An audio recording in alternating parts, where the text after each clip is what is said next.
No, no, forsooth, I dare not for my life. The more my wrong, the more his spite appears. What, did he marry me to famish me? Beggars that come unto my father's door, upon entreaty have a present alms, if not, elsewhere they meet with charity.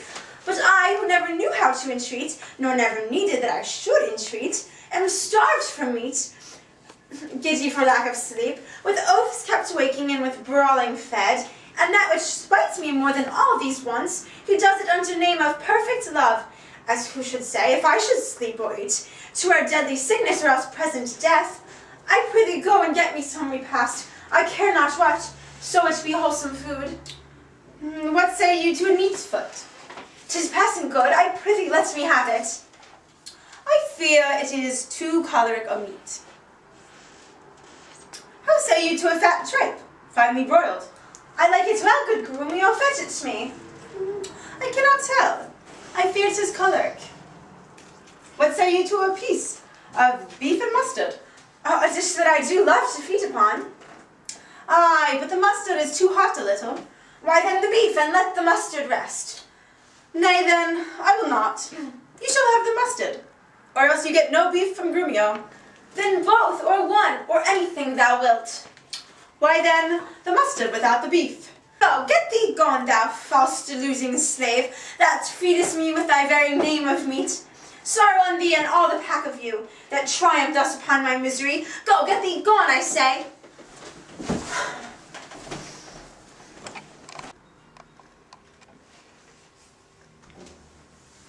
How fares my Kate? What's sweeting all more?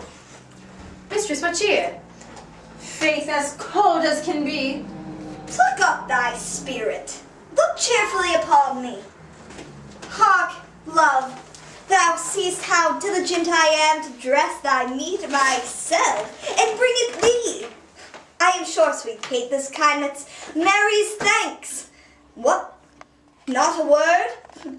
Nay, then thou lovest it not, and all my pains is sorted to no proof. I pray you, let it stand. The poor's service is repaid with thanks, and so shall mine, before you touch the meat. I thank you, sir. Signor Petruchio, fie, you are to blame. Come, Mistress Kate, I'll bear you company. Eat it up all, Hortensio, if thou lovest me. Much good do it unto thy gentle heart. Kate, eat it a piece, and now, my honey love, will we return unto thy father's house, and reveal it as bravely as the best.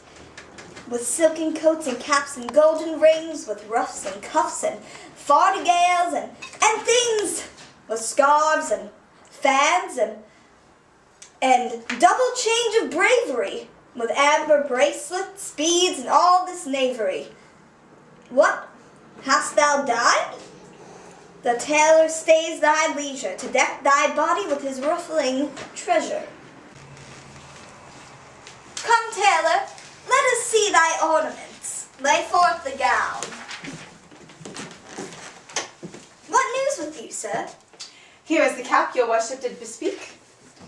Why, this was molded on a porringer, a velvet dish. Fie, fie, 'tis as lewd and filthy. Why, 'tis a cockle or a walnut shell, a knack, a toy, a trick, a baby's cap. Away with it. Come, let me have a bigger. I'll have no bigger. This doth fit the time, and gentlemen wear such caps as these. When you are gentle, you shall have one too, and not till then. That will not be in haste. Why, sir, I trust I may have leave to speak, and speak I will. I am no child, no babe. Your betters have endured me say my mind, and if you cannot, best you stop your ears.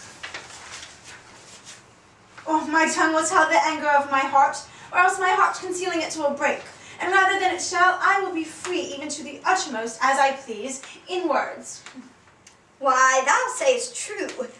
It is a paltry cap, a custard coffin, a bauble, a sinking pie. I love thee well in that thou likest it not. Love me or love me not, I like the cap, and this I will have or I will have none. Thy gown? Why, come, tailor, let us see it. Oh, mercy God! What masking stuff is here? What's this? A sleeve? 'Tis like a demi-cannon.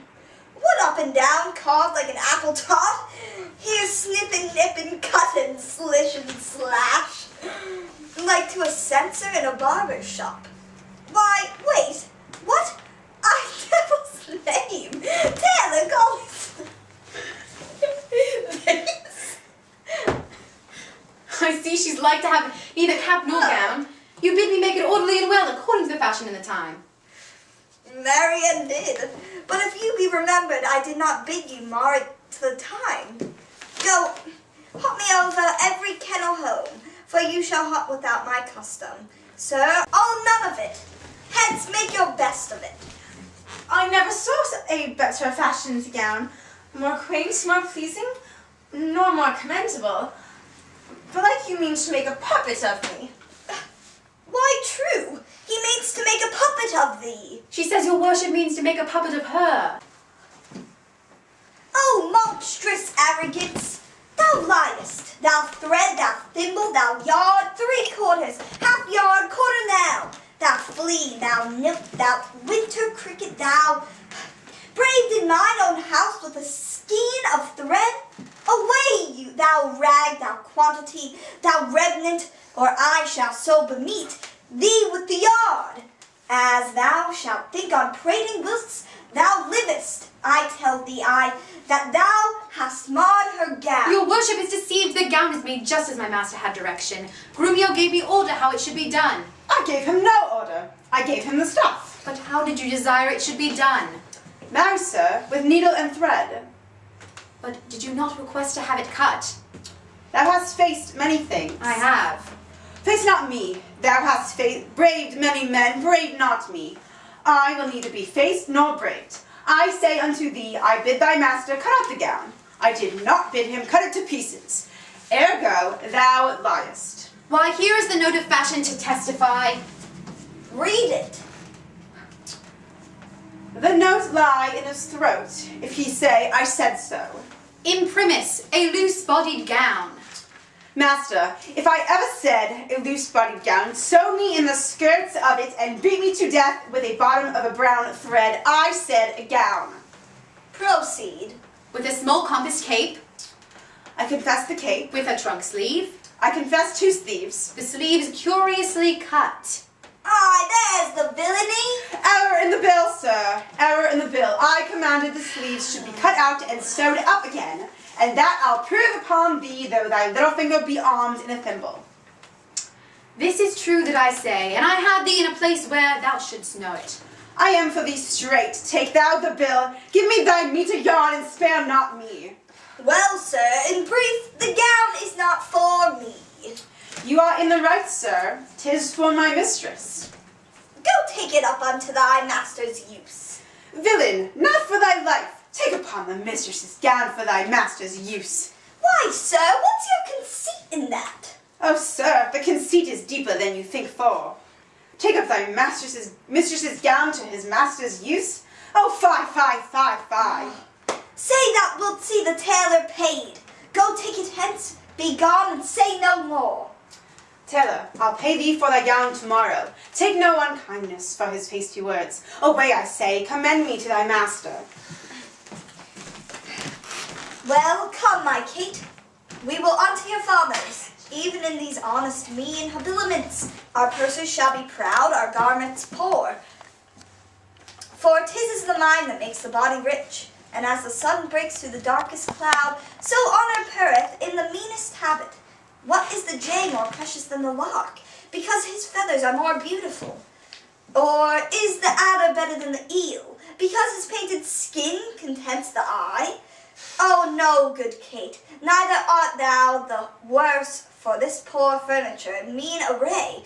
If thou accountest it shame, lay it on me, and therefore frolic. We will henceforth with to feast and sport us at thy father's house. Go call my men, and let us straight to him, and bring our horses unto Long Lane End. There will be a mount, and thither walk on foot. Let's see, I think 'tis now some 7 o'clock, and we'll where we may come there by dinner time. I dare assure you, sir, 'tis almost 2, and 'twill be supper time ere you come there. It shall be 7 ere I go to horse. Look what I speak or do or think to do, you are still crossing it.